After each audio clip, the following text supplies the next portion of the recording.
Glória a Deus, Shalom, boa tarde. Oséias da tarde de hoje, 15 horas. Graças a Deus, tudo numa boa. Segundo a nossa irmã Vanessa, aleluia. O som está numa boa, está tudo numa boa. Graças a Deus por isso. Eu ainda não estou totalmente numa boa, mas já estou bem melhor. Obrigado pelas orações e creio que em breve também ficarei numa boa. Amém, irmãos? Vamos orar então em nome de Jesus Cristo. Louvado seja o nome do Senhor. Pai Santo, em nome de Jesus, quero te agradecer, te louvar por mais um dia estarmos aqui na tua presença. Obrigado pelo teu amor, obrigado pela tua graça. Que o Senhor possa falar com a minha vida, com a vida da tua igreja, com cada um que entrar, aqueles que forem assistir depois. O Senhor ministre aos nossos corações e fale com as nossas vidas em nome de Jesus Cristo. Teu nome seja engrandecido, glorificado. E em todas as coisas dependamos de ti, cada vez mais, em nome de Jesus. Amém e amém. Amém? Glória a Deus. Irmãos, eu estava na oração da madrugada. Há uma necessidade, muitas vezes, nós entendermos que nós precisamos buscar ao Senhor de acordo com uma certa reverência ou num ambiente de, de sairmos bastante daquela situação de listinha de supermercado. Nós temos essa mania de chegarmos diante do Senhor para pedir, pedir, pedir. Até é engraçado em reuniões de oração, né? Na última oração, geralmente é pedido para fazer uma oração de agradecimento ao Senhor. E quando a gente percebe, a gente está orando, alguém orando, não dá 10 palavras, já estamos pedindo alguma coisa. Não temos a tendência de ser gratos, de sermos adoradores, de sermos aqueles que vão se relacionar com Deus. Só isso, ou tudo isso. Então, nós estamos sempre, como nós somos muito necessitados, a nossa tendência é estar indo até Deus para pedir alguma coisa. Mas para você que é pai, mãe, imagina essa situação todas as vezes que o teu filho ou tua filha se a chegar diante de você for para pedir alguma coisa.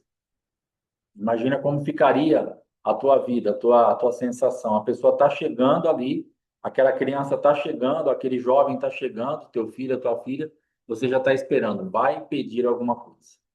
E é muito bom quando o nosso filho chega para se relacionar, para abraçar, para trocar ideia, para estar junto.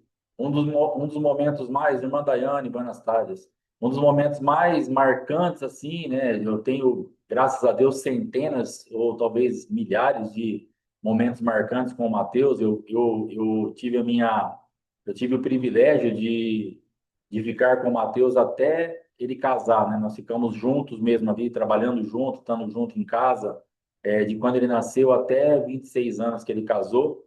Aí depois que a gente teve esse distanciamento. Shalom, shalom, buenas tardes. E então nós tivemos assim muitos momentos bons. Mas tem um momento que é muito marcante na minha vida, onde nós estávamos aqui sentados na área da nossa casa, estava uma chuva média, eu abri o portão e nós ficamos sentados ali. Shalom, Arlene, boa tarde. Nós ficamos sentados ali por um determinado tempo, vendo aquela chuva, trocando ideia, e só isso. Ele não estava me pedindo nada, eu não estava nada. Eu também não estava pedindo nada para ele. Então entenda que Deus também tem esse ponto que é muito importante. Nós nos achegarmos a Deus para nos relacionarmos, para trocarmos uma ideia, para estarmos juntos, para saber como é que estão as coisas, como que está, não sei. Você vai ter que ser criativo, criativa para poder conversar com o Senhor sem pedir nada, adorar, engrandecer, puxar um papo e conversar com Ele. E Ele também está interessado em conversar com você e comigo, também sem nos pedir nada. Nós também temos essa cultura, Shalom Manayara, tudo bem? Boa tarde. Nós também temos essa cultura equivocada que Deus sempre vai chegar até a gente como um patrão, como um chefe, como alguém que vai dar uma ordem para que façamos alguma coisa. E esta cultura, dos dois lados, ela está errada. Nós nos achegarmos a Deus só para pedir, pedir, pedir, e também acharmos que Deus vai estar conosco somente para exigir alguma coisa. Ele vai estar aí, como a irmã Vanessa disse, numa boa para trocar uma ideia, para ficar sentado olhando uma chuva, para ficar comendo um churrasco, para ficar assim como eu fiz várias vezes com o Mateus. Então, Então, exatamente, porque nós vamos ter uma vida nisso, porque nós acabamos nos tornando muito artificiais, muito que aquela coisa da música da Ana Rock mesmo, né? Aquela coisa que é de plástico, né? Aquele negócio que é muito robotizado. Então, eu vou chegar até a presença do Senhor para pedir alguma coisa, eu vou ao culto, eu vou jejuar, eu vou orar, eu vou ler a palavra, agora ele vai pedir, agora eu vou fazer isso. Então, fica muita coisa realmente assim que sai um pouco daquilo que é um relacionamento saudável, de uma coisa boa, de um abraço, de estar juntos. Então, nós podemos entender isso. Quando a gente se encontra, por exemplo, aqui, os filhos, quando eu encontro com algum dos filhos espirituais, um abraço. Não precisa mais do que um abraço, não estou pedindo nada, nem estão me pedindo nada, um abraço. Muitas vezes, mulheres eu abraço de lado, né? Eu tenho o costume de abraçar de lado, colocar a cabeça da mulher assim, ficar um tempo. Então, algumas irmãs já falaram, cara, é um negócio que é de Deus mesmo, porque dá para perceber que não é uma coisa sua, que é um pai mesmo. Eu estou sendo abraçada por um pai. Por quê? Porque tem um momento ali, eu não estou pedindo para fazer nada. A pessoa também não está pedindo para fazer nada. A gente está ali junto e é isso que nós precisamos fazer. Só deita no ombro dele, só descansa, só fica de boa, só deixa ele te ministrar ali o amor, aquilo que ele quer estar com você. E é bom que nós entendamos que o Senhor quer estar conosco, que também temos muita rejeição, muitas marcas, muitas coisas. Será que Deus está interessado em mim? Será que Deus está interessado que eu fique um tempo no ombro dele? Será que ele tem tempo para isso? Ele tem tempo, ele está interessado na sua vida, na minha vida. Está tudo tranquilo. O céu está em paz para te receber sem pedir nada e sem pedir nada para você, só para se relacionar com você, só para ter o prazer de receber a tua pessoa. Então, que em nome de Jesus nós comecemos a trabalhar essa cultura, porque é muito difícil. Eu estou falando isso, mas é uma coisa para mim, em primeiro lugar, é difícil, porque a nossa tendência é pedir, estar realmente fazendo alguma coisa ou trabalhando. A nossa vida é essa. O que eu estou falando é nós nos esforçarmos para entrarmos no outro tipo de cultura. Então, é um entendimento aí que tem que chegar.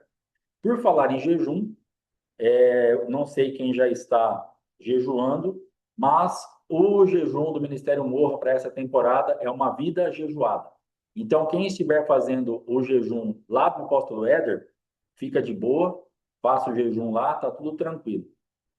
Quem não estiver fazendo lá, estiver fazendo aqui, como que é uma vida jejuada? Você não vai comer nem tudo que você quer e nem a quantidade que você quer. Então, todos os dias, em todas as refeições, você vai dar um jeito de estar vigilante ali, estar falando realmente para a tua carne. Não é tudo do seu jeito, não é tudo que você quer. Não vai comer tudo isso, não vai comer isso. Então, o que nós damos de exemplo no seu almoço de hoje, teve lá arroz, feijão, picanha, fala aleluia, e salada de rúcula com tomate.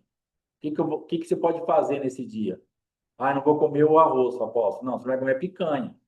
Você come o arroz, shalom, pastora, boa tarde. Você come o arroz, o feijão, jejua a picanha e come, né? Dá uma forçadinha, não vai dar uma de espertinho, ah, eu vou jejuar a rúcula. Você já não gosta muito mesmo? Então, é uma vida jejuada. Um doce, se toma 3, 4 café por dia, toma dois. Se, shalom, pastor Kleber, boa tarde. Se come um prato lá, sei lá, dá uma reduzida. Então, uma vida jejuada. Esse é o jejum do ministério. Então, você, por favor, se esforce para entrar. Se você estiver fazendo do apóstolo, fique à vontade, faça o de lá, sem problema nenhum. Apesar que vai dar uma embolada. Eu estou fazendo meio que os dois, né? Não tem muito jeito de escapar disso. É que açúcar eu já não estou consumindo mesmo. O que mais que ele tirou já? Já tirou o açúcar, já tirou a farinha, tirou o leite, então essas coisas também já está meio que embolado. Quase que dá para fazer os dois ao mesmo tempo. Mas você decide aí, mas não deixe de jejuar, que é muito importante. Amém? Outra coisa que foi orado hoje de manhã, que eu queria falar um pouquinho, é a respeito de algo que pesa muito nos nossos ombros, aquilo que nós temos de responsabilidades. Então, agora eu vou falar com você que é coluna da sua casa. principalmente você é agora meu público-alvo. Você é a pessoa mais lúcida da casa espiritualmente. Então entenda isso. Você é aquela pessoa, seja o marido, seja a mulher, seja o marido e a mulher, vocês são ou você é a pessoa mais lúcida, a pessoa da família, daquele ambiente que você está ali. Você é o que está com a lucidez espiritual. Então isso daí, o que vai trazer para você? Automaticamente, responsabilidade. Porque se você, como marido, é o mais lúcido da casa, espiritualmente falando, então você vai ter que puxar a tua esposa, puxar os teus filhos que podem estar parados, desanimados, desviados, nunca conheceram o Senhor, nunca aceitaram Jesus, eu não sei, cada um tem um quadro. Mas o problema disso são os excessos que nós, Shalom, irmão Ângelo, irmã Raquel, Deus abençoe, boa tarde. O problema disso são os excessos que a gente acaba entrando e ultrapassando a jurisdição que nos é dada para fazer. Então, qual é a nossa função? Então, qual era, vamos pôr aqui a minha casa como exemplo. A apóstola Fátima como lúcida e eu daquela forma que eu estava. Qual era a função dela? Ela não pode decidir por mim. Então, já comece a pensar nisso. Eu não posso decidir pelo meu filho. Eu não posso decidir pelo meu esposo. Eu não posso decidir pela minha esposa. O que você pode, então, fazer? Você pode limpar o mundo espiritual. Você pode trazer a possibilidade dessa pessoa ter uma decisão num ambiente limpo. Então, imagine assim, que essa pessoa ela está completamente imersa numa água suja, numa água turva, aonde ela não consegue mais ter discernimento, onde o livre-arbítrio dela está completamente comprometido e ela já não tem mais, ela já está sendo arrastada pelas coisas. Ela já não tem mais um poder de decisão, ela já não consegue mais resistir quase nada. Os momentos de lucidez dela são fagulhas assim que passam muito rápido. Então, qual é a minha função e a tua função? Qual era a função da pastora Fátima na época? Era estar trazendo para a minha vida a lucidez, para que quando chegasse a hora, eu tivesse livre para decidir. E você vai parar por aí. Porque se você passou já desse ponto, você está agora num ambiente de muito peso, que não é a tua parte. Então você vai precisar dar uns passitos para trás e entender até onde eu vou. Até onde eu vou fazer arrependimento por identificação, vou fazer renúncia, vou fazer desligamento, vou fazer tudo que eu conheço da vida da pessoa. Geralmente essas pessoas são pessoas íntimas, que você tem o histórico dela na tua mão. Isso é algo bom. E também são pessoas que você geralmente tem autoridade, porque você é um pai e uma mãe, maior autoridade sobre os filhos. Você é esposa, esposo, autoridade sobre o esposo, sobre a esposa. Então, geralmente é um ambiente de autoridade. São duas coisas que nos ajudam. Conhecer o histórico da pessoa, saber realmente onde ela está presa, mais aquilo que o senhor vai trazendo, e também ter esse nível de autoridade que é totalmente diferente de uma outra pessoa. Então, eu tenho um nível de autoridade sobre uma pessoa como pai espiritual, mas o marido dessa pessoa ela tem muito mais autoridade. A minha oração a favor da pastora Andréia vai até um ponto, vai mexer com o mundo espiritual até um ponto, mas quando o pastor Kleber entra nessa oração, a autoridade dele é outra coisa. Ele é uma carne, ele é uma só carne com ela. Ele é marido dela, ele tem a autoridade máxima. Então, ali, para ele, é muito mais fácil, entre aspas, de trabalhar no mundo espiritual, porque a autoridade dele é maior que a minha, por exemplo, como pastor e pai espiritual da pastora Andréia, que também tenho bastante autoridade, mas a dele é maior que a minha. Então, dentro desse aspecto, filho, principalmente os filhos que não são casados, que ainda estão em casa, você tem muita autoridade. Então, você como mãe, como pai, qual que é a tua função? Trazer um ambiente espiritual onde essa criança, esse jovem, esse adolescente, ele vai estar livre para tomar a decisão. Hoje você percebe, ele não está livre. O meu filho está preso em alguma coisa. Então você vai limpar aquilo e vai trazer o mundo espiritual para ele uma condição de decidir. Agora, a decisão não é sua. E você não pode se frustrar, e você não pode ficar abatida, você não pode ficar chateado, chateada, como se você tivesse falhado ou fracassado com aquilo que a pessoa não quis. Porque senão nós estaremos numa zona de muito risco. Porque nós estaremos entrando em um ambiente que não nos é dado entrar, e isso vai pesar demais. Porque imagina a minha vida, imagina a vida da pastora Fátima, na época, a apóstola Fátima agora, intercedendo pela minha vida, e eu tomasse a decisão errada e não quisesse, e ela ficasse sendo culpada por aquilo, como se ela tivesse falhado. Ela não teria falhado. Embora o tipo de temperamento dela, o tipo de cultura até que ela tinha de igreja, de como se comportar, por ser muito legalista e ser muito bombardeada por condenação e por acusação, ela passou por isso. Mas ela era um tipo de comportamento equivocado, porque você não vai poder decidir pela pessoa. Então, preste bastante atenção nisso. Se você estiver sofrendo, dá uma sondada se você não ultrapassou uma uma demarcação, se você não ultrapassou um limite que é dado a você como mãe, como pai, como marido, como esposa, e se você ultrapassou, volta.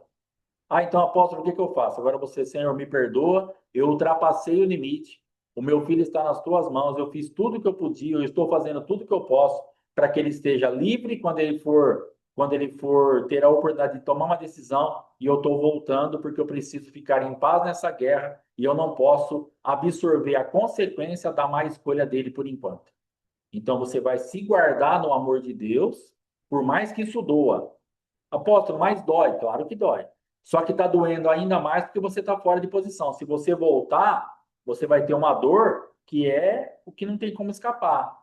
Porque é aquela dor que você está vendo a pessoa sofrer, você está vendo a pessoa cada vez mais se enfiando em coisas que não deve se enfiar, cada vez mais se enredando com as coisas do adversário, e isso vai trazer um abatimento, vai trazer uma tristeza, uma dor.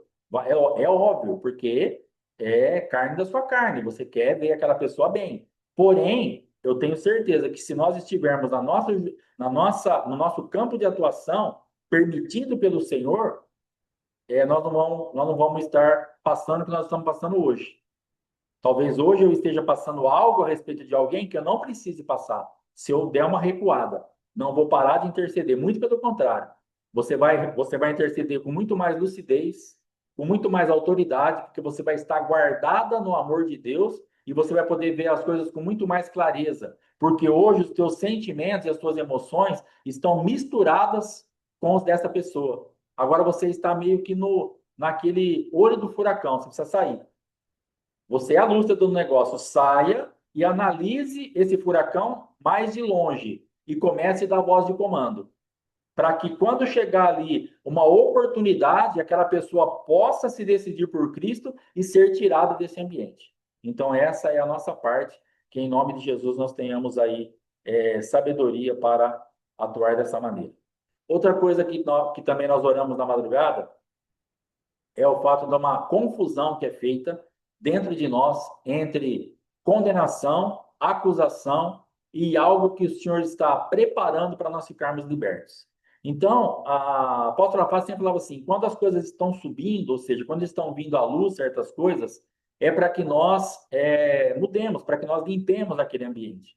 E eu ouvia aquilo, eu não discordava, mas eu não entrava de uma forma assim como entrou nessa madrugada, nessa manhã aí, 5 e pouco da manhã, quando nós estávamos orando. Então, o que eu creio que ela sempre ensinou e sempre estava explicando, e é o que nós temos que viver. Quando algo, você é crente, você está na pegada com Jesus, está caminhando, aí de repente aparece lá, sobe algo, ou seja, aparece algo na tua vida, como um pecado, como um erro, um procedimento, uma coisa que você fala assim, mas não é possível que isso aqui está dentro de mim, que eu estou pensando, que eu estou querendo, que eu estou, sei lá, em qualquer ambiente que isso se movimentar. Isso geralmente nos leva para um ambiente de condenação, de acusação, de culpa, de abatimento, de afastamento de Deus, porque nós vamos tomar a mesma atitude de Adão, vamos estar nus e vamos nos esconder. E agora, nesta manhã, eu tive um entendimento assim mais pleno, mais aprofundado, o que isso quer fazer em nós. Quando apareceu, eu estou orando, eu estou com Jesus, presta atenção nisso, isso é importante. Você não está com a tua vida largada, você está na pegada com Jesus, você está bem, você está tranquila. Então, você está nessa pegada aí. Subiu um negócio. Ai, meu Deus. E agora? Eu invejei, eu cobicei, eu olhei para a mulher, eu olhei para o homem, eu, sei lá, teve alguma coisa que você achou que você estava de boa. Isso subiu. Subiu por quê? Não é o diabo fazendo aparecer, não é nada. Pode ser também, mas entenda, você é na pegada com Jesus, orando, buscando a Deus. Eu quero crer que na maioria dos casos Deus está trazendo isso. Então você vai ter que ter discernimento. Se for uma acusação do diabo, você não está fazendo aquilo, então você já está de boa. Então você já repreende, acabou. Ah, você está olhando tal coisa com o olho impuro. Você não está, você fala, diabo, em nome de Jesus, para trás da linha, não estou fazendo nada disso. Agora, se você está, se você percebe, não, realmente eu estou. Eu olhei aquilo, eu gostei, eu fui naquele lugar, eu me senti bem, aquele perfume me atraiu, aquela pessoa naquele lugar chamou a minha atenção, e aí Deus vem te confrontar com isso, e você percebe, não, realmente é verdade. Eu fiquei com inveja quando o meu parceiro de trabalho foi para frente, eu fiquei para trás, eu fiquei, e eu, entendeu? Então, todas essas coisas que podem acontecer e que você e eu achamos que não tem mais nada disso dentro de nós. E quando isso sobe, ou quando isso aparece, o que Deus está querendo fazer? Trata. Ele está trazendo agora porque você e eu temos uma condição em Cristo de tratar isso e de encerrar essa página, essa história triste da nossa vida, que nós achávamos que estava tudo bem e não está. Não tem problema. Não entre na acusação, na condenação. Vai para o temor. O que o temor faz? Corre para Jesus. O temor ele vai fazer justamente o contrário do medo. O medo, tive medo e me escondi. Então, não quero saber de Deus, ele vai vir e me bater. Por que que se esconde? Por que que quando eu peguei, eu, na minha, quando eu tinha aí o que, uns 12, 13 anos, no aniversário do meu irmão, muita gente ali no aniversário e tal, e eu tive uma ideia brilhante. Eu falei assim, vamos murchar o pneu do carro do Zé Nunes, que era um funcionário do meu pai que estava na festa. Tinha um carro lá, da Volks, lá não lembro o nome do carro, uma variante. Vamos murchar o pneu? Eu, meu irmão e um rapaz que trabalhava também com a gente, o Marquinhos. Aí eles falaram, vamos. Aí assim, nós vamos murchar um pneu? Eu falei, não, vamos murchar os quatro. Aí nós murchamos os quatro pneus do carro do Zé Nunes, isso aí em 1982, 83, 11 horas da noite. Ou seja, o posto aberto mais próximo da minha casa, é onde há um Graal hoje, que até a Jane pegou o ônibus lá esses dias, era o mais perto da minha casa. E aí deu um trabalho aquilo, porque teve que levantar aquele carro, pegar macaco dos outros carros, tirar todos aqueles pneus, colocar em outro carro, levar lá no posto para encher e trazer de volta para pôr no carro. Resumo da ópera. Quem foi o responsável por isso? Alexandre Monteiro, CPF 120, 138, 258, 03, que eu nem tinha ainda. O que eu fiz? Tive medo e me escondi. Corri para o quarto e tranquei a porta. Por quê? Porque eu vou apanhar. É óbvio que eu vou apanhar. Porque quem era o responsável? Eu. E quem ia me bater? O meu amado, saudoso e finado e dócil pai. Ele vai me bater e muito. Corri para o quarto e me escondi. Fiquei lá. Aí meu pai foi lá, mandou abrir a porta, eu falei que eu não ia abrir, e eu falei, ele vai estourar essa porta, mas graças a Deus não estourou. Aí chegou um abençoado de um rapaz que estava lá na festa, o seu Alaor, com a esposa, conversou com meu pai, convenceu meu pai a não me bater. Aí meu pai falou para mim, pode sair que eu não vou te bater. Aí eu abri a porta e saí, e não apanhei. Mas por que eu me escondi? Tive medo, me escondi, eu vou apanhar. E é assim que nós estamos fazendo muitas vezes. Sobe alguma coisa e você já corre e se esconde. Não é para você fazer isso. Faz a rota contrária agora. Subiu, no temor você vai até ele. Fala, Senhor, está aqui, ó. Isso aqui é verdade. Estou passando por isso. Me limpa, me ajuda. No temor, ele vai te aconselhar, ele vai te abençoar, ele vai tirar isso da sua vida, porque o temor aproxima para aconselhamento, para limpeza. É o inverso do medo. Então, nós estamos sendo muitas vezes roubados de coisas que nós estamos orando e nós não estamos discernindo. Você pode estar triste, você pode estar abatida com algo que subiu e você só está agora triste porque você está errando ou pecando. Triste porque você não gostaria de estar assim, acusada, condenada, cabisbaixa, fracassada, entristecida, amoada. E Deus está falando, viu, levanta a cabeça, eu estou trazendo para te libertar, eu estou trazendo para te limpar, eu estou trazendo para te transitar de lugar, para levar você num lugar de limpeza. Vamos, tema, se aproxime, não tenha medo e corra, tema. Tema o teu Pai, tema o teu Deus, chega até a mim, vamos acertar isso daí. Então, em nome de Jesus, eu te abençoo para que você tenha essa ousadia de discernir e de temer e ir até o Senhor para ser limpo, limpa e parar de se sentir condenada, acusada, como se você sempre fosse aquela porcaria que nunca vai dar certo em nada. Porque às vezes você está num lugar, no melhor lugar da tua vida. Às vezes você está numa situação onde as coisas estão acontecendo de uma forma tremenda, onde Deus está fazendo tudo isso subir, aflorar, aparecer diante dos teus olhos para Ele te limpar, e você está se escondendo de medo e debaixo de acusação, de condenação, de uma coisa horrível. E quando agora é a grande oportunidade da tua vida para você ficar livre disso para sempre. É a grande oportunidade da tua vida para você se libertar disso de uma vez por todas. E isso é algo extraordinário. É resposta de oração. É uma chave que você está buscando. É aquilo que você está fazendo. Então, é assim que acontece. Então, nós precisamos aprender com isso e entrarmos nisso e falar: Senhor, é a minha chance.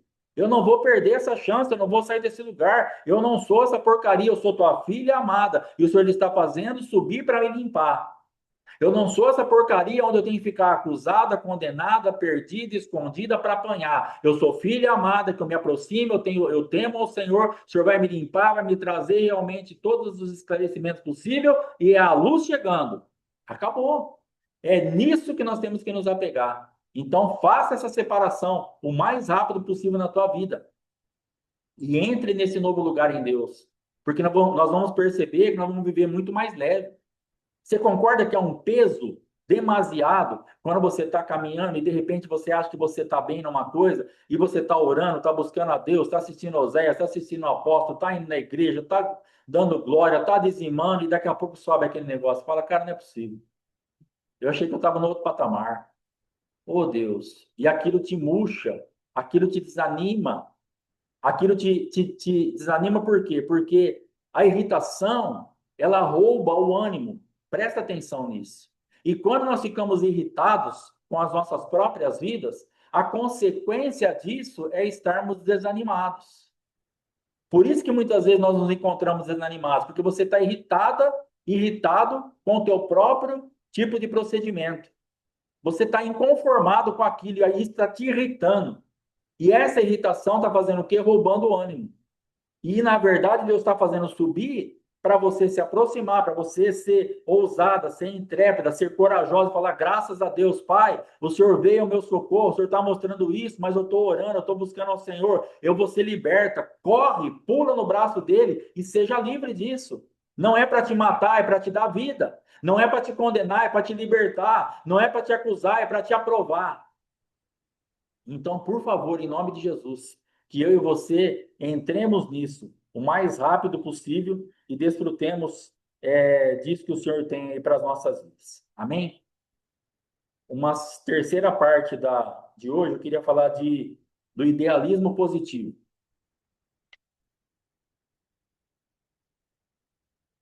A pastora Fátima tem falado muito a respeito do idealismo que ela criou e dentro dos relacionamentos vindouros baseado no idealismo que ela tinha por um relacionamento do passado, ela ficou presa por 40 anos sem conseguir desfrutar dos próximos relacionamentos na totalidade, porque ela tinha um padrão de comportamento dentro dela e ela queria de novo que as pessoas se comportassem como um outro relacionamento ou um outro tipo de comportamento que ela desfrutara lá no passado.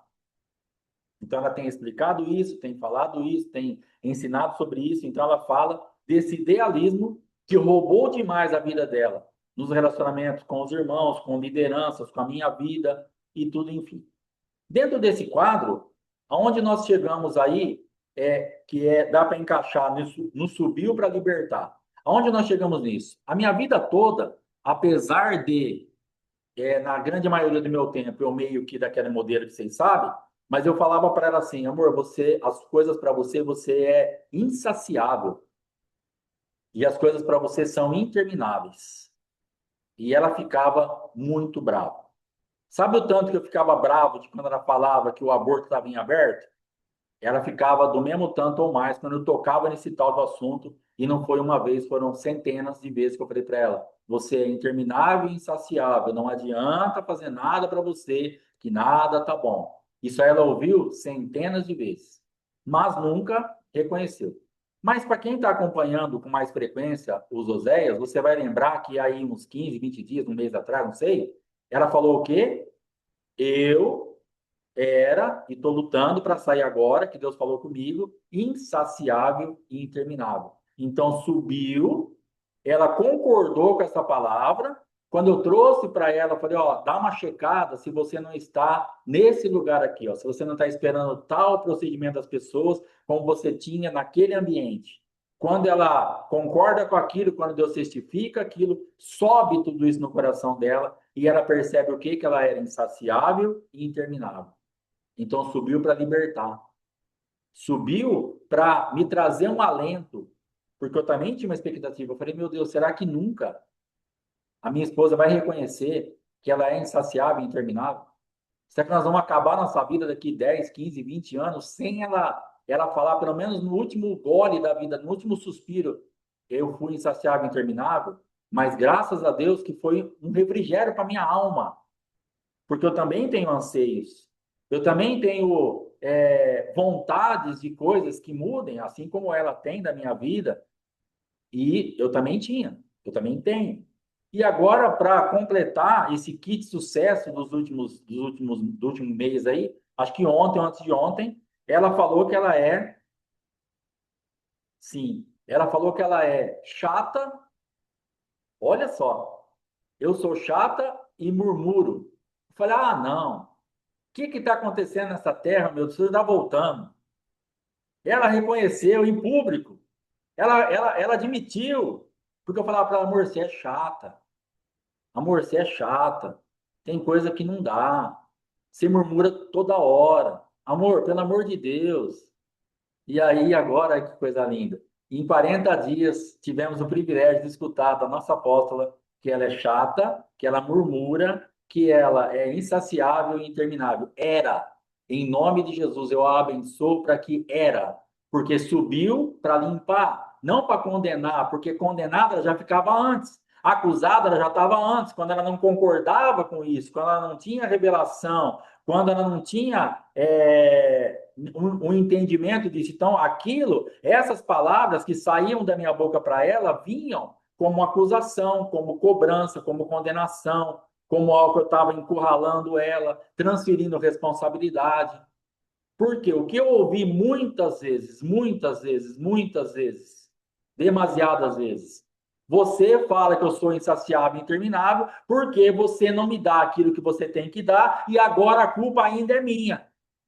E aí você imagina essa baixinha de 1 metro e pouco, espumando, brava que nem uma onça. E a culpa é minha. Você está sempre certo, você sempre começa, e no meio da conversa, você tira você de cena e me coloque, eu sou a culpada, eu sou insaciável, eu sou interminável, e eu sou, e eu sou. E na verdade eu tenho a minha culpa, mas ela também tinha a dela. E agora o que está acontecendo? Subiu para curar, subiu para limpar, subiu para extirpar de uma vez por todas e ela ficar tranquila. Porque agora o que vai acontecer, irmãos? Olha a lógica do negócio que nós temos aprendido. Se crerdes e me ouvirdes, comereis o melhor dessa terra. O que nós temos pregado disso há alguns anos já? Nós somos terra. Quando eu creio, eu como o melhor de mim mesmo. E eu também paro de comer o ruim dos outros. Então, o que, que vai acontecer na minha casa daqui para frente? Ela é terra e agora ela vai parar de produzir esse negócio ruim. Ela vai parar de ter isso para dar para mim, então eu não vou comer mais, não vai ter possibilidade mais, porque ela não vai ter mais. E ela vai parar de comer o ruim da terra dela, porque agora ela não é mais insaciável, interminável. Agora ela não vai ser mais murmuradora e chata, porque ela vai vencer isso em Cristo. Já acabou? Não. Ela está entrando no processo agora, mas vai acabar. Em nome de Jesus. Então, a terra dela vai parar de comer isso, que ficou entulhada com isso anos e anos. Então, agora ela vai parar de comer isso, ela vai parar de ter isso para servir para mim, ela vai parar de ter isso para servir para as pessoas, e tudo vai ser muito bom. Porque o mundo espiritual vai ter que começar a obedecer isso e nós vamos desfrutar de uma outra realidade. Completamente diferente. Então, vai melhorar o ministério, vai melhorar o casamento, vai melhorar os relacionamentos, vai melhorar tudo. O que Deus quer fazer na tua vida com isso que está subindo é para te melhorar em tudo. É para você ficar mais cidadã e cidadão do céu. Por isso ele está mexendo na sua estrutura. Ah, mas Deus não podia deixar eu quieto. Não, você está orando para ser melhor. Você está orando para as coisas virem à tona. Você está orando para. Mas é que você não quer muitas vezes se encontrar com aquilo que você está se encontrando. Na verdade, em nome de Jesus, irmã Dayana. Então, na verdade, nós não queremos nos encontrar com aquilo que nós estamos se encontrando muitas vezes, porque nós nos achamos bem melhores do que isso. Essa é a verdade. Qual era a resistência da apóstola Fátima? Eu sou bem melhor do que isso, hein, Alexandre? Eu sou bem melhor do que ser chata, do que ser murmuradora, do que ser insaciável e interminável. E eu nas minhas fraquezas e você na sua. Nós somos muito melhores do que isso. Então, quando chega o confronto, quando Deus traz o negócio nesse idealismo positivo nosso que nós criamos, não, nós somos, nós queremos assim, porque assado é cozido, é frito, nós temos muitos problemas. Mas o que nós temos que fazer, Senhor, eu não sou tanta coisa assim. Como a pastora Sônia Bispo fala, eu não sou o último fósforo da caixinha. E é a melhor definição de coisa importante assim que eu vi até hoje. Porque a última coca do deserto, a última bolacha do saquinho, é importante, mas limitado. Agora, o último fósforo da caixinha pode mudar tudo. Orgulho ferido. O último fósforo da caixinha, ele acende o fogo e você pode cozinhar comida para uma multidão. Agora, a última bolacha do pacote, no máximo dois ali. Se você tiver misericórdia, você vai dividir com mais um e acabou. Se você não tiver misericórdia, você come rapidinho escondido e acabou também, não vai resolver nada nem para você nem para ninguém. Agora, o último fósforo do pacote, da caixinha, importante. Então, na verdade, o que nós vamos pensar? O que nós precisamos pensar? Você não é o último fósforo da caixinha e eu não sou o último fósforo da caixinha. Nós somos passíveis de subir alguma coisa que te irrite, mas não desanima. Não deixe essa irritação produzir o desânimo, mas faça com essa irritação, esse desapontamento que você tem com aquilo que Deus está mostrando que você faça com que você suba, faça com que você se robusteça, se fortaleça e fala, Senhor, muito obrigado, eu vou mudar. Senhor, muito obrigado, eu vou ser melhor, eu vou poder funcionar melhor no corpo, eu vou poder funcionar melhor na minha família, eu vou poder funcionar melhor na minha própria casa, eu vou poder funcionar melhor na minha própria vida, no meu relacionamento com o Senhor. Deus vai abrir as portas para você. Então, dentro desse... Mas... Ai, meu Deus do céu.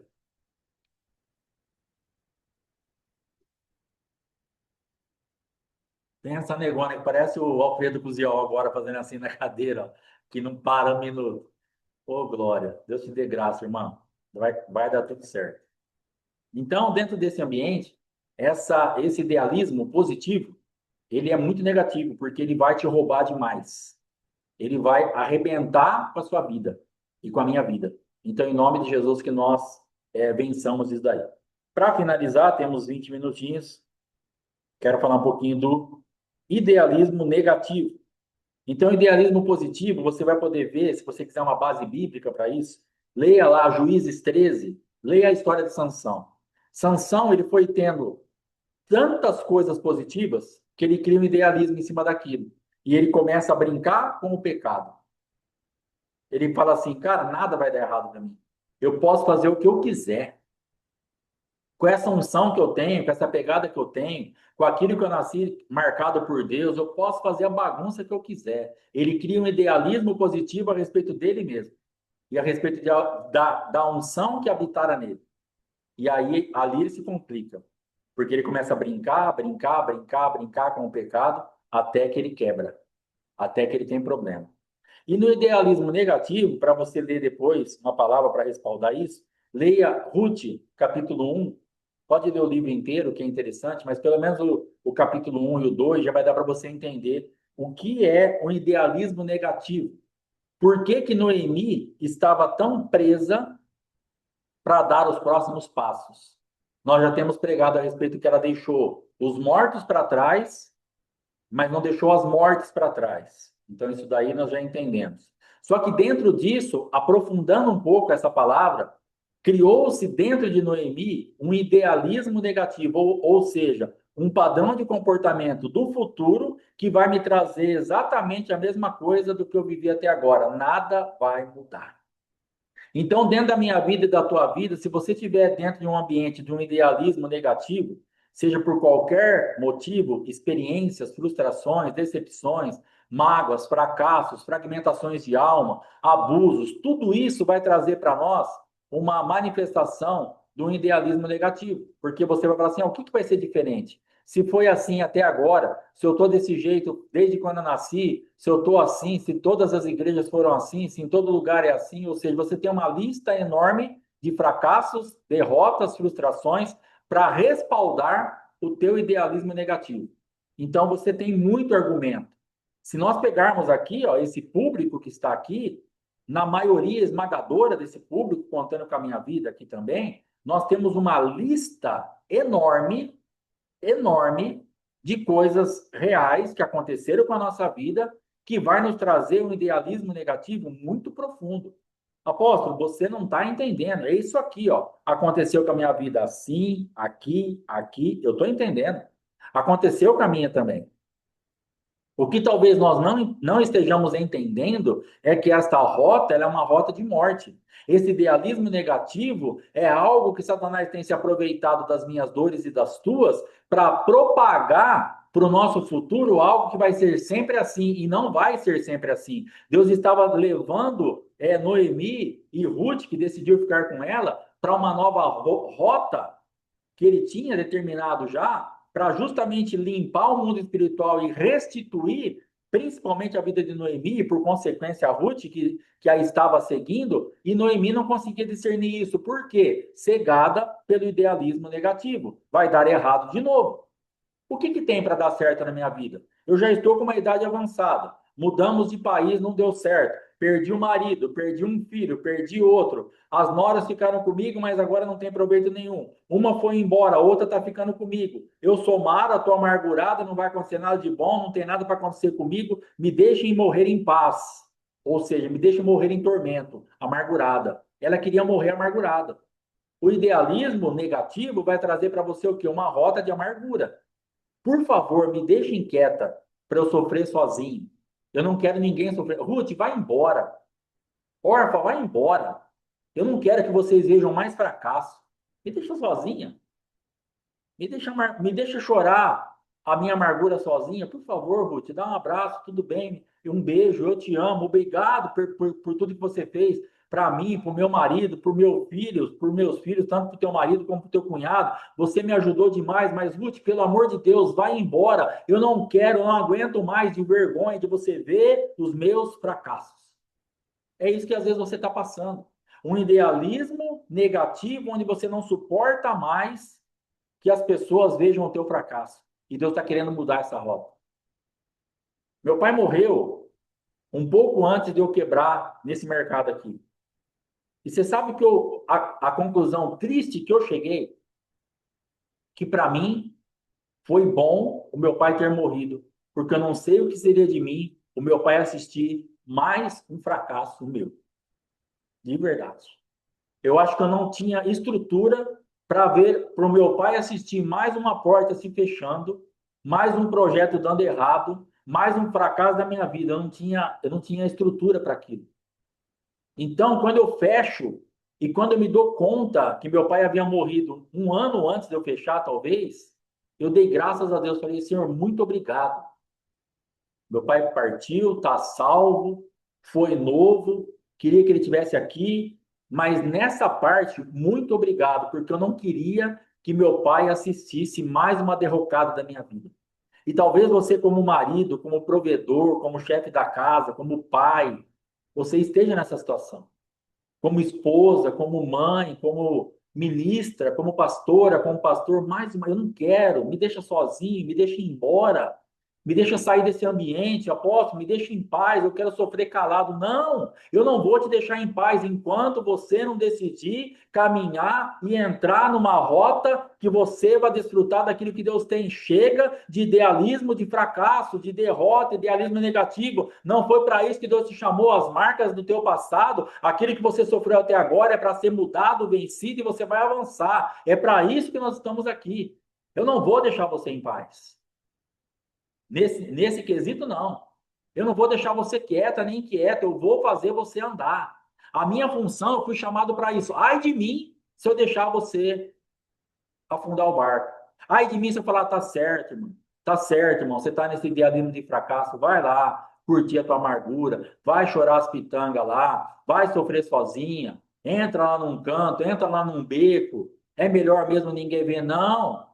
Eu preciso ter uma Ruth na tua vida, eu preciso ter uma agradável na tua vida, eu preciso, e a apóstola Fátima, nós que estamos trabalhando nesse ministério, os ministros que ministram aqui, em nome de Jesus, eu abençoo a cada um que trabalha nesse ministério para que você seja agradável, como Ruth, que você tenha uma palavra agradável, que você ministre para levar as pessoas a vencerem os seus idealismos de fracasso, falar, vamos embora, vai ser diferente, nós vamos ter outra coisa para fazer, nós vamos ter outra coisa para buscar, nós vamos nos encaixar em outra coisa. Ruth falava para Noemi, não, Noemi, não é assim, vamos embora, eu não vou te deixar, eu não vou sair de perto de você, eu não vou te abandonar, eu sei o que vai acontecer, eu sei quem você é, e vamos embora, vamos ser essa agradável, essa pessoa que realmente Noemi foi chamada para ser, e Ruth foi chamada para ser, essa coisa que vai impulsionar as nossas vidas para frente.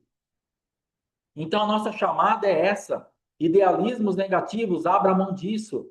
Eu sei que o teu histórico desfavorável é longo, e o meu também, mas não adianta. Porque o que me acrescentou o meu surto dos 50? O que acrescentou eu chegar nessa rota, nesse idealismo negativo, onde eu percebi que eu era fracassado como marido, como pastor, como empresário, que eu quis me suicidar? Não adiantou nada. Eu só teria ido para o inferno, perdido um monte de coisa, deixado pessoas feridas para trás. Então, entenda que esse idealismo negativo, esse idealismo de fracasso, onde porque você tem marcas terríveis, justamente agora Deus está te colocando numa rota para você entrar num outro lugar em Deus, ainda que seja muito difícil, muito vexatório. O que aconteceu ali para Noemi não foi fácil. Eu não estou falando para você que vai ser fácil, nem é fácil para mim. É complicado nós retomarmos tudo isso, porque ela volta e as pessoas começam a apontar e falam, não é aquela Noemi, e ela fala, não me chame Noemi, me chame Mara, porque Deus descarregou a mão sobre mim, e ela está aí envergonhada. Ela queria voltar num outro patamar, ou ela não queria nem voltar, mas ela estava voltando e Deus estava permitindo que ela voltasse, e Deus estava permitindo que ela voltasse bem acompanhada por uma mulher decidida em fazer alguma coisa para mudar a rota profética de ambas.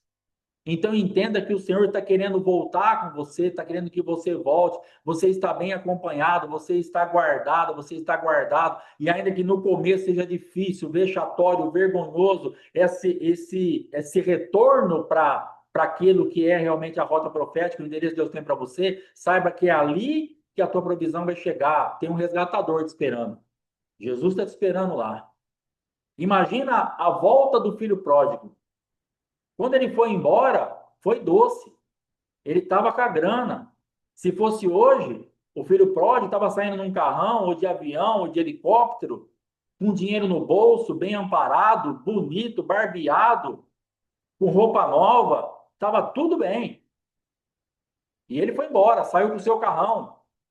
Vamos por aqui de Duartina, foi embora. Todo mundo vendo o filho embora. Ó, só que passaram-se os anos e tudo isso foi perdido. E agora o filho pródigo volta para casa. E quando ele chega em Duartino, uma cidadezinha desse tamanho, quanto mais ele vai se aproximando de casa, mais as pessoas vão falando, não é o fulano? Não é o fulano, que é o que estão falando de você. Não é a Vanessa, não é a Geni, não é a Fátima Teixeira, não é a Marta, não é a missionária Fátima, a Rita, não é o Alexandre, não é... E todo mundo que está aqui. Então, na verdade, o que acontece? Somos Fiz um rolo aqui agora que só misericórdia, mas eu creio que vai dar certo assim mesmo, deixa quieto, isso aqui não vou nem mexer mais. Então, dentro disso, o que que Deus está querendo que você e eu façamos? Abandona o idealismo negativo e entra, por mais vexatório que seja. Porque o filho pródigo foi chegando perto de casa e ele volta sujo, todo arrebentado, sem dinheiro, de carona, andando a pé, sei lá como que ele chegou em casa. Bom, eu estou falando de hoje em Duartina, porque dinheiro não tinha. Roupa suja, encardido, ele sujo. Não é o filho do fulano, não é o ciclano, não é. É. Foi difícil voltar? Foi. Mas ele tinha limpado o mundo espiritual quando ele fala assim: pequei contra o céu e contra ti. Não sou digno de ser chamado teu filho.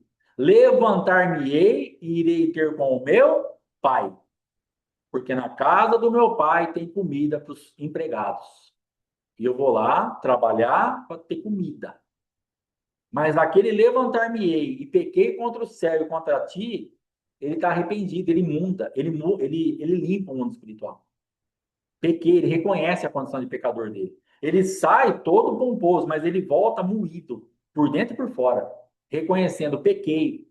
E ele chega no pai dele e fala, pequei. E aí o que o pai faz quando ele está dentro de casa? Roupa nova, anel no dedo, sandália nova, mata o novilho cevado, provavelmente deve ter tomado um banho para vestir tudo aquilo. Vai mudar totalmente a tua rota. Talvez esse reinício agora, ele te amedronte, ele te envergonhe, ele me assuste. Mas entenda que quando nós chegarmos na presença do Pai, ele está nos esperando justamente com tudo isso. Você é filha, você é filho, pode voltar, pode voltar. Em nome de Jesus, eu te abençoo para que você volte. E você vai ter uma roupa limpa, você vai ter uma sandália nova, você vai ter a autoridade devolvida, o anel no dedo, vai fazer um churrasco para você, vai fazer festa e vai falar: meu filho estava morto e reviveu, estava perdido e foi achado.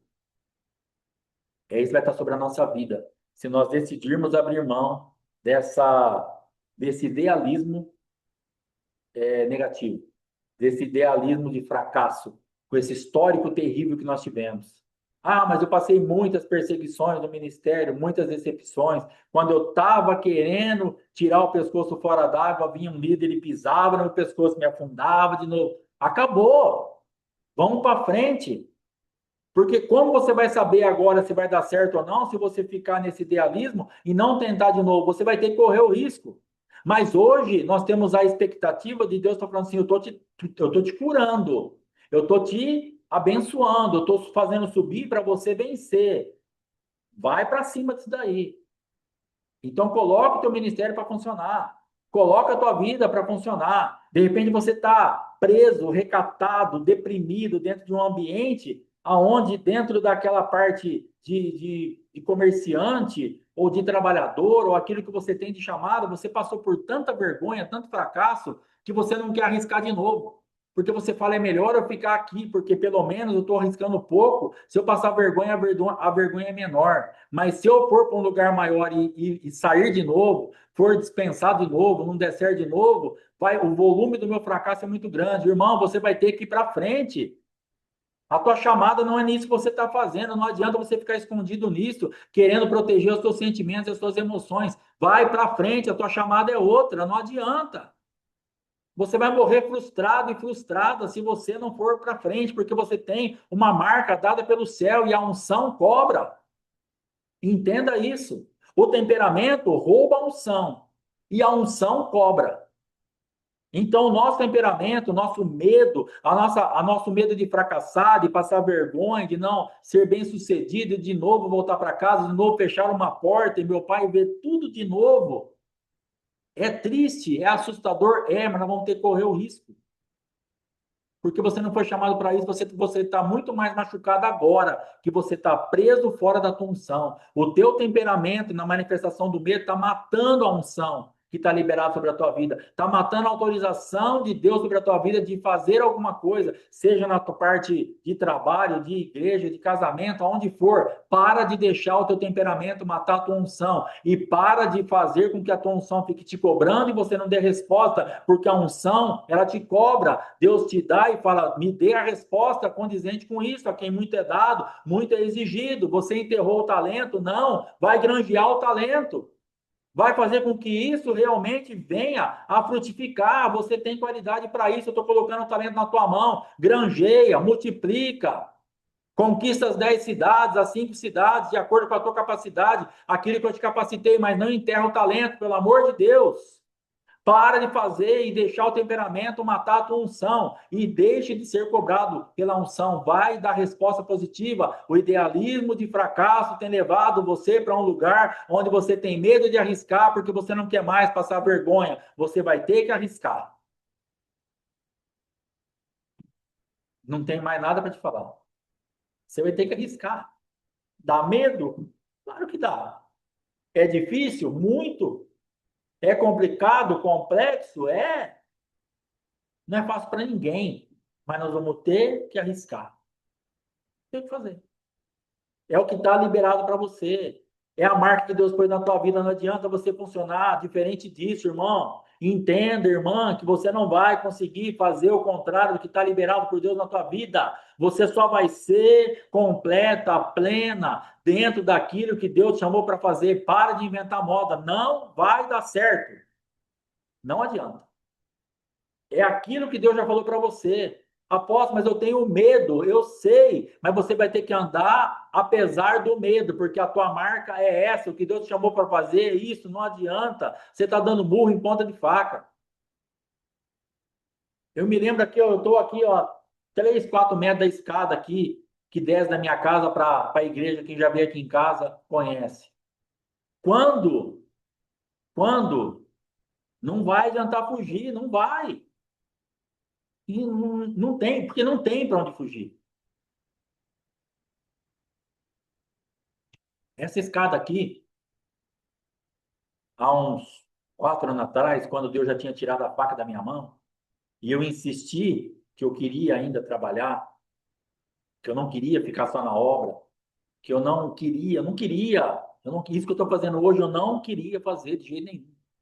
Eu queria, podia ser pastor, podia ser apóstolo, podia ser qualquer coisa, mas eu queria trabalhar, eu queria ter minha renda, eu queria pegar todo o dinheiro que entrar na igreja, colocar na igreja, mandar para algum lugar, e eu queria que as pessoas soubessem que eu vivia do meu salário, daquilo que eu ganhava. Isso é o que estava aqui dentro da minha cabeça. E eu não queria abrir mão disso de jeito nenhum. E quando Deus me chama para isso, Ele tira a faca da minha mão e eu insisto, eu monto um negocinho aqui. Peguei ali um balcão, uma ilha de congelamento, fiz umas linguiças, um negócio, um lanche. Foi a pior, uma das piores, né? Não foi a pior, mas uma das piores fases da minha vida dos últimos tempos. Junto com o açougue lá, o último e alguns. Mas foi muito ruim. Por quê? Porque eu estava querendo fluir em um lugar onde Deus não estava fluindo. Eu sabia fazer linguiça, sabia trabalhar, sabia fazer lanche, sabia fazer tudo. Sabia. Não é o que você sabe fazer. Não é essa a questão, não, mas eu sei fazer isso. Tá bom, mas não é para você fazer mais. Se é que foi para você fazer um dia, acabou, irmão. Acabou, irmão. Não é isso mais. Isso que você tem que entender. Agora, você está passando vergonha, insistindo em fazer o que não é para você fazer mais, porque você está recalcitrando contra o aguilhão. Você está contendendo com Deus. E quem contendeu com Deus e teve paz? Ninguém. Aí eu sentava aqui nessa escada, para não ficar passando mais vergonha lá na frente ainda, que não entrava ninguém nesse negócio. Aquela porta aberta para entrar meia dúzia de gato pingado aqui por dia. E eu ficava escondido aqui, ó, passando vergonha sozinho. Aí a pessoa passava para cá, passava para lá, olhava um baita de um salão desse, uns negocinhos lá na frente, ninguém entendia nada que estava acontecendo. Aí de vez em quando entrava um perdido, eu andava aqui 20 metros, ia lá, atendia, vendia meio quilo de linguiça, voltava para cá, sentava de novo. Você entende que você vai se colocar numa zona de risco, de fracasso, de derrota à toa? Já tem uma unção liberada, larga a faca e vai fazer o que eu te chamei para fazer. Simples. Ah, é muito complicado o que Deus está me pedindo. Não, complicado é você. Complicado sou eu. O que Deus me pediu era simples. Eu compliquei. Se eu tivesse obedecido de pronto, larga a faca, vendeu tudo, acabou e entro, teria sido muito mais fácil para mim. Complicado não foi o chamado, complicado foi a resistência ao entrar no chamado. E isso é culpa minha e sua. O que Deus está mandando você fazer não é nada complicado. Às vezes pode ser difícil, aquele negócio da gente ter, mas complicado é o que você está fazendo em resistir ao chamado. Em você está querendo fazer ainda o que você quer fazer. Porque se você se submeter ao chamado, ainda que seja difícil, ainda que esteja, ainda dê medo de tudo, mas você vai ver que vai começar a fluir. Agora, você complicando, você vai passar vergonha, igual eu fiquei passando aqui 6 meses, sei lá quanto tempo que eu fiquei sentado nessa abençoada dessa escada, passando vergonha todo dia, das 8 da manhã às 8 da noite. 12 horas de vergonha diária. Por quê? Fora da rota. Após estar passando muita vergonha, dá uma checada, tá fora da rota. Após estar muito, dá uma checada, tá fora da rota. Não está fluindo na unção. Se você está insistindo em fazer o que Deus não está fazendo, você está insistindo em ser o que Deus não tem para você ser. Volta para a rota, fala, Deus, acabou. O dia que eu estava ali mexendo a massa de linguiça, que eu falo para minha esposa assim, ó, não dá mais para mim. Vão vender tudo, isso aqui acabou. Começou a encher de gente para comprar. Você entende isso? Porque Deus estava falando para mim assim, vou acabar com isso? Você concordou com o pai? Vou mandar a gente comprar. Enquanto você queria vender para você fugir do meu chamado, não entra ninguém. Mas você vai entrar no meu chamado, vou encher de gente, vou vender tudo. Em 3 dias acabou tudo. Você entende isso? É loucura, não entrava ninguém. Quando eu decidi parar, encher o negócio. Sexta, sábado, domingo, eu desliguei tudo, não tinha 1 quilo de nada para vender. Porque Deus falou: você está com o pai está com você. Enquanto você está lutando sozinho, irmão, você está lutando sozinho. Aí você fica aqui passando vergonha sentado na escada. O pai está falando: era tão fácil ele me obedecer. Era tão fácil ele fechar essa porta. Era tão fácil deixar ele deixar a unção fluir, o que está liberado sobre a vida dele. E quando eu então concordo com Deus, quando eu falo, Deus, está tudo aí, eu vou vender, aí, então aí o negócio enche, eu vendo tudo em 3 dias, encerro, vendo todo o maquinário e entro na rota. Era difícil? Não. Difícil é o mundo que eu produzi. Difícil é o mundo que você está produzindo. Difícil é o que você está inventando dentro daquilo que você já tem de revelação e entendimento. O mais triste é isso. Quando você está perdido, quando você é ignorante, me perdoa pelo horário, quando você está dentro do campo de ignorância, ainda Deus não leva em conta, é um pouco mais fácil. Agora, depois da revelação, depois do mapa na mão, depois que Deus já falou com você, vai para a direita, vai para a esquerda, senta, levanta. Aí, irmãos, aí é rebeldia pura. Aí é rebelião pura, desobediência escancarada, exacerbada, exagerada, deliberada, voluntária. Aí você vai sofrer mesmo. Aí você vai. Aí você vai sofrer, aí você vai passar vergonha, aí você vai pagar um preço. Agora, quando você colabora com o que o Espírito está falando, quando você entra naquilo que ele está falando, quando você deixa ele fluir através da tua vida, aí o que é difícil para você, você fala, se eu soubesse que era assim. Puxa, se eu soubesse isso, quanta coisa que você fala hoje. Se eu soubesse que era assim, eu teria feito antes. Se eu soubesse que era desse jeito, eu teria feito antes. Você já sabia, você só não creu. Porque Deus já falou com você, ó, há muito tempo. O problema é você atender. O problema é você ouvir o que ele está falando e falar, vou pôr em prática. O problema são os seus idealismos, tanto os negativos como os positivos. O problema é o medo do próximo passo. Ou o problema é a insatisfação do próximo passo dentro do idealismo que você teve lá atrás. Isso vai te roubando. O problema é você não entender o que ele está limpando na tua vida e achar que ele está te acusando, condenando ou querendo te matar. Ele está querendo te dar vida. Deus queria me dar vida. Tira a faca da minha mão. Ó, só isso aqui, ó. Tira a faca, joga fora. Põe para lá. Pega, ó, você quer ver uma coisa maravilhosa? Sabe quantas picanhas eu comi na minha férias? 4. Usa faca. Entendeu? Na minha férias comemos 4 picanhas. Faquinha, mal passado, gordurinha. Nem chantilly precisei tomar. Não deu nada no fígado, uma bênção. Sabe por quê? Essa faca eu posso pegar. Essa é a faca da bênção. Você entendeu? Então, irmãos, não tem o que fazer. Obedece. Deixa Deus fazer o que ele tem que fazer. Você não sabe nada, nós não sabemos nada, nós não somos nada. Você está tendo o privilégio de Deus falar com você. Eu estou tendo o privilégio de Deus trazer uma rota, Deus trazer um caminho, Deus trazer uma direção. Isso é privilégio. As pessoas, na grande maioria, estão perdidas. Elas não sabem o que fazer, não sabem para onde ir, estão sofrendo. E nós, como povo de Deus, não podemos ficar dessa forma. Em nome de Jesus, deixa Deus te dirigir. Vai ser feliz. Eu te abençoo para que você seja feliz, para que você entre na rota, para que você abra a mão de você mesmo, para que você realmente deixe a unção de Deus te dominar, deixe o poder de Deus te dominar e você pare de contender com Deus. E pare de deixar o seu temperamento roubar a tua unção. E pare de entrar nesse ciclo de repetição, onde você mesmo se enrosca. Agora atua, porque você já sabe. Até agora há pouco, você não sabia, agora você sabe. Por favor, só faça. Só faça. Ah, mas o que ele está pedindo é muito complicado. Faça. O que ele está pedindo é muito simples, não vai mudar nada. Faça. Porque às vezes nós estamos num polo ou no outro, num extremo ou no outro. Ou você está achando muito complicado o que Deus está te pedindo, ou você está achando muito simples. Ah, não é possível que eu fazer só isso aqui vai mudar a minha vida. Você fez? Dona Deusa? A senhora fez? Não. Então, como é que você vai saber? Faz. É simples, mas é o que Deus quer que você entregue. Só entrega. Ah, mas se eu só pegar esse óculos aqui e por aqui, não vai mudar nada. Quem falou? Você não sabe. Se Deus mandou, é só fazer. Então, seja complexo ou seja simples, só obedeça. Em nome de Jesus. Amém? Amanhã, hoje à noite não temos oração. Amanhã, Oséias 7:30, 2 Coríntios, alguma coisa, tem anotado aqui, eu não lembro. E à tarde, a apóstola Fátima, no Oséias da tarde, em nome de Jesus. Muito obrigado, perdão pelo horário aí. Shalom, fogo no bicho.